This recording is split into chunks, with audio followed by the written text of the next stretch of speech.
Philippine Information Agency, Kapihan na Zamboanga. Sharing with you timely, accurate, and relevant information regarding government programs, projects, and activities. Catch us every Thursday at 4 p.m. on eMedia.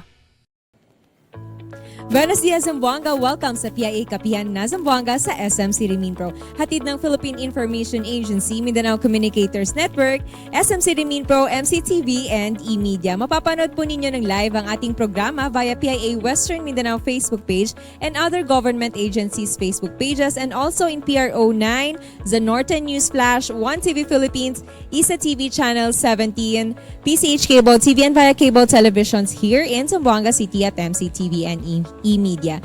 Happy Kapihan po muli sa lahat po ng ating mga viewers and listeners po. Ang Kapihan will discuss important topics that will help you make more informed decisions wherever you are.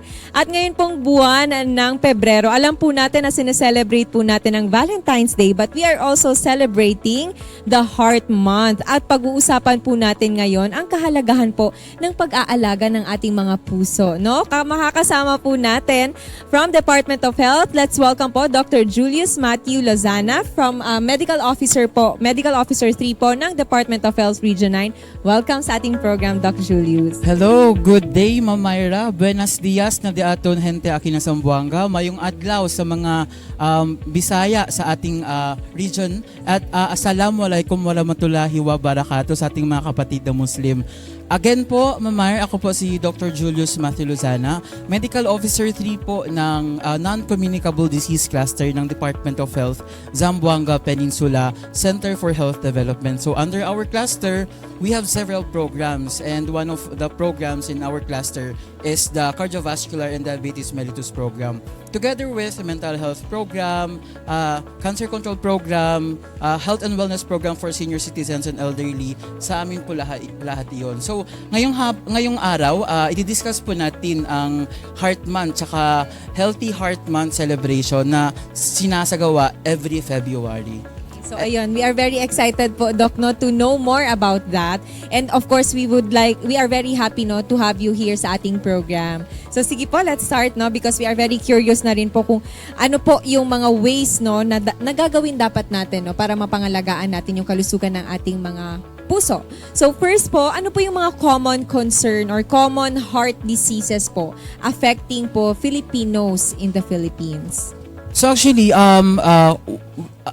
the way I will rate the diseases is according to frequency, kung gaano kadami yung mga sakit dito sa Pilipinas, no? Especially with heart diseases. Na yung pinaka-common pa rin talaga ng mga heart diseases dito sa Pilipinas and even globally because of our lifestyle and the prevalence of mga fast food and with the digitalization in the global arena or global area.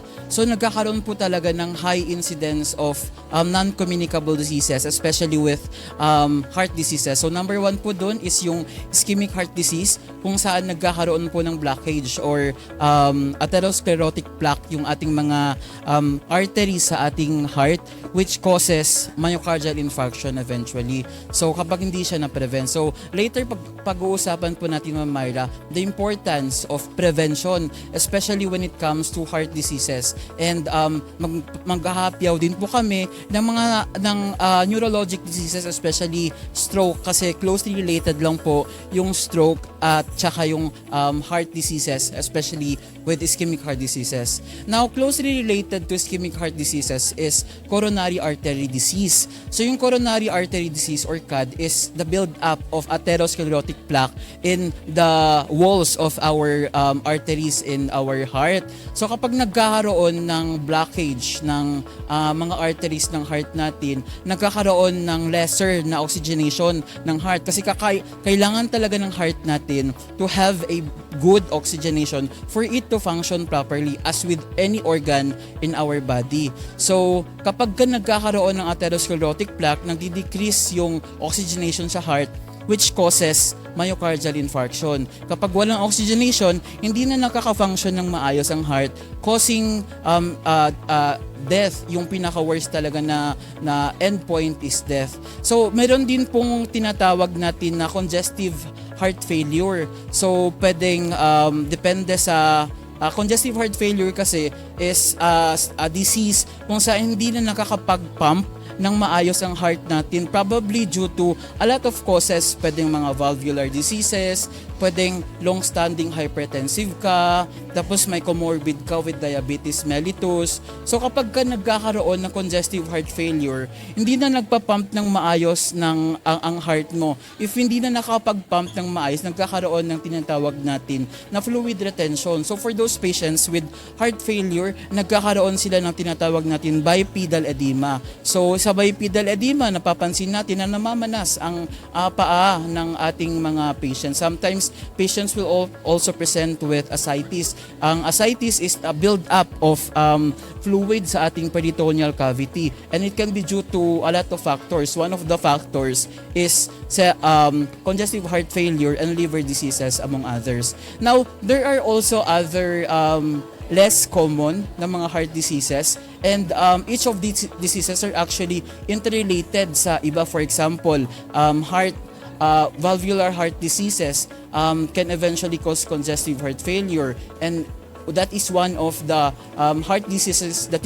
we can find in patients dito sa Pilipinas and even globally. Meron din pong mga rheumatic heart diseases, rheumatic fever, and closely related sa mga heart diseases na mention ko po is yung stroke, or medically it is termed as cerebrovascular disease. So later, Ma'am Myra, in our discussion, I will also give tips and prevention tips on how we can prevent not only heart diseases and even stroke. Kasi if you change the modifiable risk factors, which we will discuss later, we will be able to prevent not only the heart diseases, but also diseases that causes mga diseases sa brain po natin, such as stroke. So marami pong factors, Ma'am Myra, no, that causes these diseases. Pwedeng long time nag-smoke si patient, cigarette. So one of the biggest risk factor talaga, Ma'am Myra, is cigarette smoking. Pwede ding dietary habits. If for example, yung isang patient natin is always po hindi na maintain yung right balance of proteins, carbohydrates, and lipids in his or her diet, nagkakaroon po ng build-up of atherosclerotic plaque. Kasi galing po yun sa pagkain, yung atherosclerotic plaque. Although may mga less common na diseases that causes the parang mismetabolism or ibang metabolism ng ating mga fats, but they are less common, yung tinatawag natin na mga hypercholesterolemia. So pwede ding lack of physical activity, socioeconomic status, and stress can even cause these diseases, Ma'am Myra. Ayan. So you mentioned na po no, yung ating mga risk factors po of a heart disease. So ngayon po, Doc, how can we reduce po yung etong mga risk factors that you mentioned? So as I have mentioned, siguro let's go back lang po muna sa mga risk factors para ma-emphasize talaga natin, kasi I cannot really emphasize the importance of identifying the risk factors enough. Kasi kapag alam natin yung risk factors and which among these risk factors are modifiable or non-modifiable, then we'll be able to target kung ano yung mga things na gagawin natin for our body, and eventually ma-change natin into our lifestyle, preventing a lot of these diseases, especially heart diseases. So one of the modifiable risk factors, as I have mentioned, is high blood pressure. So sobrang common talaga ng hypertension, Ma'am Myra. And hypertension, sabi pa nga daw nila, is the silent killer of diseases. Kasi pwedeng wala kang simptomas, pero slowly it gradually worsens and causes a lot of end organ damage kapag hindi siya natitreat at hindi nabibigyan ng gamot ng early. So hypertension can cause myocardial infarction, as I mentioned earlier. Pwede din siya mag-cause ng stroke, pwede din siya mag-cause ng CKD. So if mataas yung blood pressure ng isang ating pasyente at hindi siya nakokontrol for a long time, marami talagang mga sakit na pwedeng makuha yung isang pasyente. Kaya dapat ma-modify natin yung modifiable na risk factor na yun. So another is high cholesterol, as I mentioned earlier. Smoking is a very big risk factor. Diabetes can also cause these diseases, as I've mentioned. And pwede din yung obesity, physical inactivity, and unhealthy diet. And less emphasize sa ating mga health teachings, no, is the effect of stress. Kasi pwedeng healthy ka, pwedeng you are physically fit, but you're exposed to a lot of stress in work, in relationship with family. Kasi stress causes imbalance of hormones sa ating body, which then causes these gamut of diseases. Doc, you mentioned po kanina no na yung stroke din is connected din no sa ating heart. So paano po yung what are the early warning signs po of a heart attack and stroke?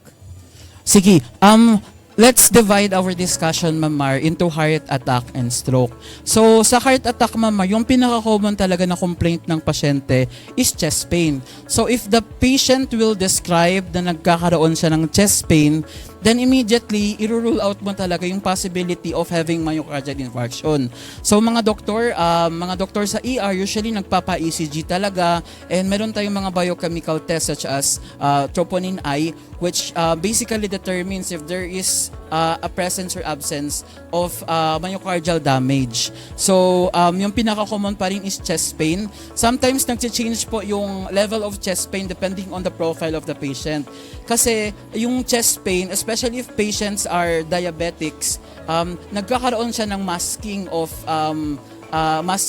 the level of pain na nararamdaman ng pasyente. So pwedeng 10 out of 10 talaga yung dapat na mararamdaman na pain ng pasyente. Pero since the patient is diabetic, nagiging 6 out of 10 na lang. So hindi na detect ng early ang chest pain. Kaya some of the patients pumunta ng ER, arrest na, dead on arrival. So sini-CPR, tapos yung ibang patients talaga natin hindi talaga nare-revive. So that is really the importance of preventing and using the modifiable risk factors to bring about changes sa health natin. So other symptoms, there are also what we call as anginal equivalents, no? Pwedeng walang chest pain, pero yung pasyente natin nagkakaroon na ng heart attack. So these are common in the following profile. So women, elderly, and mga diabetics. So common yung mga anginal equivalents na to sa itong mga population. So anginal equivalent siya, meaning walang chest pain yung pasyente, pero hindi natin nalalaman na meron na palang heart attack na nangyayari sa katawan ng pasyente. So patients will present with weakness. So other patients will present with epigastric pain. And then other patients will also experience dyspnea or shortness of breathing. So yung mga minor mga symptoms ng pasyente natin, yung cold sweats, pwede ding lightheadedness, fatigue, pwede ding yung pain nag-radiate sa arms, especially on the left arm of the patient. Doc, with that po, Doc, no, how important po talaga yung healthy diet and regular exercise in preventing po yung mga heart diseases? And what can you recommend po? Ito na, dito na po tayo sa tips. What can you recommend po to keep po a healthy lifestyle and to, yung parang keep your heart healthy? Yes. So, as I have mentioned earlier, if we know which among the modifiable risk factors ang meron sa mga pasyente natin, we will be able to target that. Kaya very important na alam natin which among our risk factors, kasi there are risk factors na non-modifiable such as age, family history, genetics. Hindi na natin yung mababago. But what we can change is those modifiable risk factors. So, to answer your question, Ma'am Mar, it's very important po na for us to have a balanced diet. So, low cholesterol, more on proteins, tapos moderate lang po yung carbohydrate intake. And one of the risk factors, diba, as I was mentioning a while ago, is hypertension. So, if we will be able to control our hypertension, pag na almost normalized or at least controlled level siya, then we will be able to decrease the patient's risk of developing yung mga diseases na na-mention ko po. And also important po is kapag diabetic yung pasyente, improve natin control diabetes, and then eat a lot of fruits and vegetables because they're rich in antioxidants. And antioxidants in and of itself, it prevents and destroys yung mga tinatawag nating reactive oxygen species which can cause damage sa ating mga cells, especially heart muscles sa body natin. Thank you sir thank you po doc for sharing that with us, mga little bit of tip kung paano natin ma-maintain nga yung ating healthy heart. What are the available po na resources naman po for heart disease prevention and treatment po in Zamboanga Peninsula? So I cannot emphasize the importance of prevention, no. As I was mentioning a while ago, meron po tayong cardiovascular and diabetes mellitus program sa non-communicable disease sa Department of Health Zamboanga Peninsula Center for Health Development. Our role in DOH is to give technical assistance to the municipal, provincial, and city health offices as to the implementation of these DOH programs because of the devolution. So, yung mga prevention programs is basically implemented sa ating mga CHOs, PHOs, and MHOs sa municipal health offices.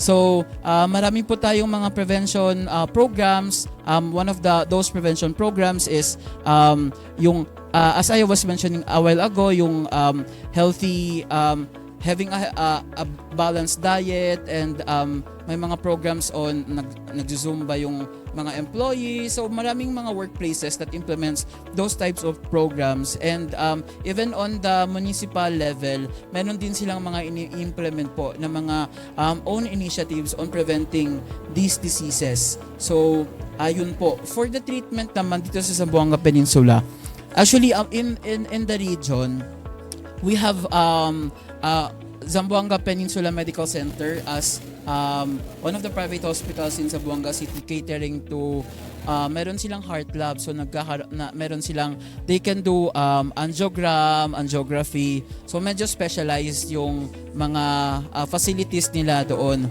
And there are also other hospitals in the region that caters to that. And the good news naman, in Zamboanga Peninsula, compared to other subspecialties in internal medicine, cardiology is among the subspecialties in internal medicine na marami po talagang specialista. So, madami po tayong cardiologists, IM cardiologists dito sa Zamboanga, and help can be asked through them.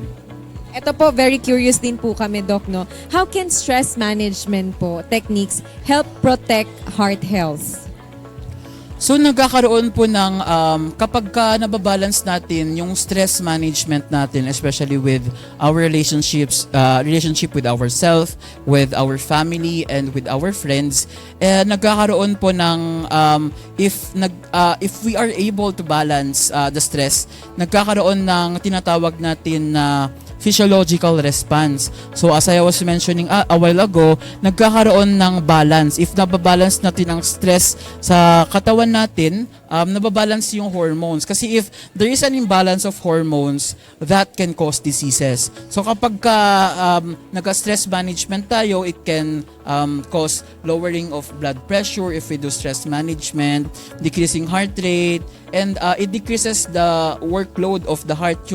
Kasi kapag nasa stress tayo, yung heart pumps that it normally does. So nagkakaroon ng eventually ng effect sa mga organs ng body natin. Kasi parang center siya on giving or providing oxygen to the rest of the organs in our body. Psychological benefits naman, Mamar, ng ating stress management is to decrease anxiety and depression, nag-improve din ang mood ng isang pasyente, and enhancing the resilience of our patients. It has an overall impact po talaga, Doc. Yes. Doc, eto po what are the common misconceptions po about heart diseases po that are prevalent po today? So actually, meron po tayong mga myths and misconceptions about heart diseases. So I will mention a few among these, and one of the common myths po na nare-relay ng mga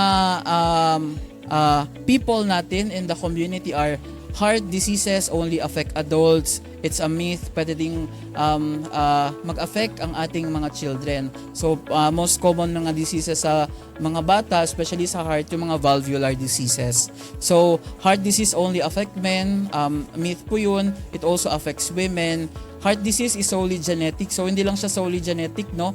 It could be a myriad of other factors such as yung age, yung lifestyle ng pasyente, and the food that the patient eats. And other is heart disease is inevitable. So myth po talaga yun. A lot of heart diseases can be prevented if nakokontrol natin yung sinasabi ko pong modifiable risk factors, Mamar. Okay, thank you po, Doc. No, actually, tama po kayo. No, na marami talaga mga misconceptions, especially na parang lahat tayo pwedeng magkaroon ng heart disease, especially kapag hindi natin inaalagaan, no? Hindi tayo nag-maintain ng healthy lifestyle or ng healthy living.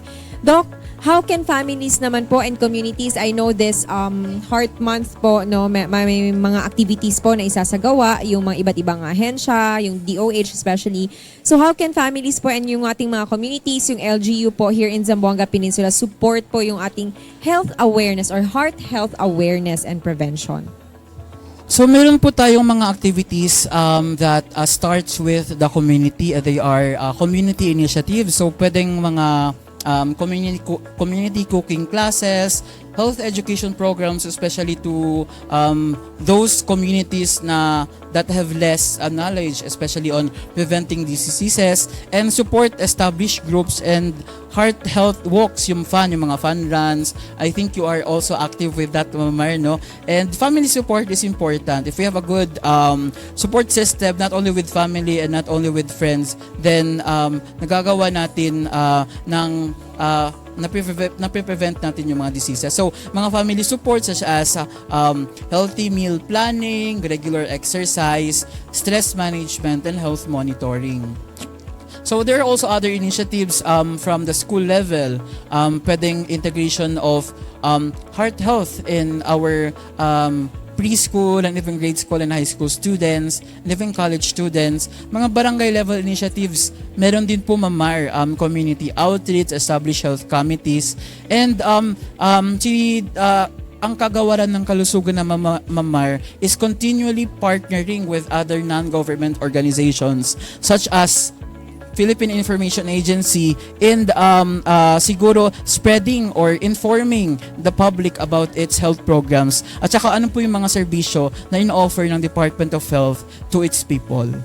Thank you very much po, Doc. Tama po tayo, no, na siguro dapat within our community, yung sa ating mga workplaces, we encourage our employees, yung ating mga employers also to conduct mga activities like yun, mga physical activities natin para po mas ma-improve din, no, yung health ng ating mga manggagawa and even within our families and communities. Doc, last na lang po, what are the latest advancements po, no, in the heart disease treatment po natin and prevention that are available in Region 9? So as I was mentioning a while ago, Mamar, no, one of the few private hospitals in the region is Zamboanga Peninsula Medical Center, and I believe the other private hospitals are also offering. Even Zamboanga City Medical Center, being the apex hospital, apex DOH retained hospital in the region, also cater mga more complicated cardiac diseases. So meron silang CCU or coronary care unit for patients na may heart disease, especially after stroke. So very important kasi talaga ang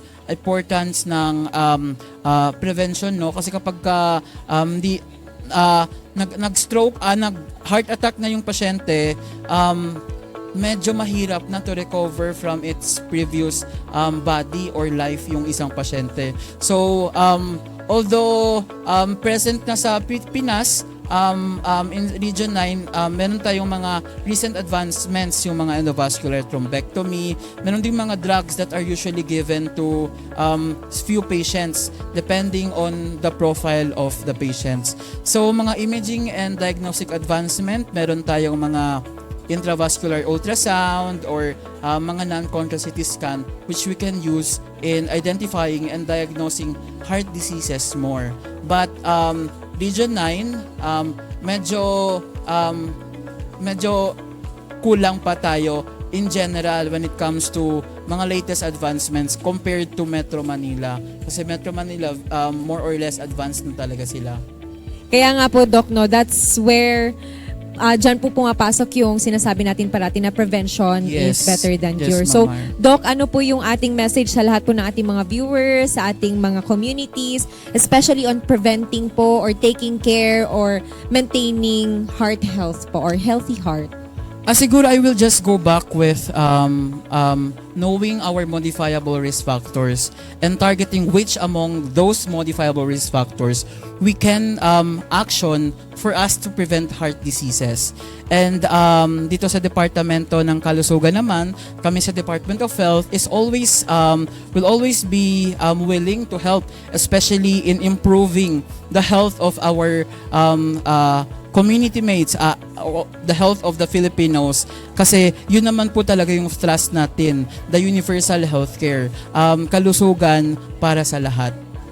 Thank you very much po. Maraming salamat po, Doc Julius, for sharing po etong mga information about maintaining or having a healthy heart. Thank you very much po. Talagang very helpful po yung inyong mga naibahagi po today. Thank you po, Doc.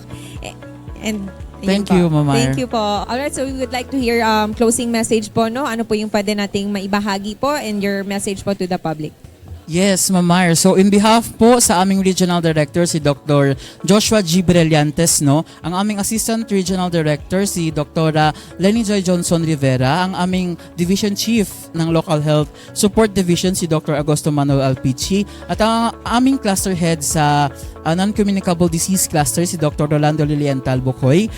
Maraming salamat po sa pag-imbita sa Department of Health, Zamboanga Peninsula Center for Health Development, and nawa po ang ating mga tao sa Region 9 will continue to support the DOH programs. Maraming salamat po. Alright, so once again po, we have Dr. Julius Matthew Lozana, Medical Officer po ng Department of Health in Region 9. And of course, thank you very much din po sa team ng Department of Health for making this episode po possible, And with that, nagpapasalamat din po kami sa ating mga viewers and listeners po ng ating programa. Makikita pa po tayo sa mga susunod pa pong episodes natin, ng Kapihan na Zamboanga sa SM. And with that po, maraming salamat din sa ating mga following sponsors. We have Dunkin, Karimadon, Camiseta, Penguin, all available here at SM City Minpro. Sa ngalan pong muli ng Philippine Information Agency Director General Catherine Chloe De Castro and Regional Director Ms. Noemi Adaga, ito po si Myra Espinosa, at magkita-kita pa po tayo sa ating mga susunod na episodes. Muchísimas gracias. Philippine Information Agency, Kapihan na Zamboanga. Sharing with you timely, accurate, and relevant information regarding government programs, projects, and activities. Catch us every Thursday at 4 p.m. on eMedia.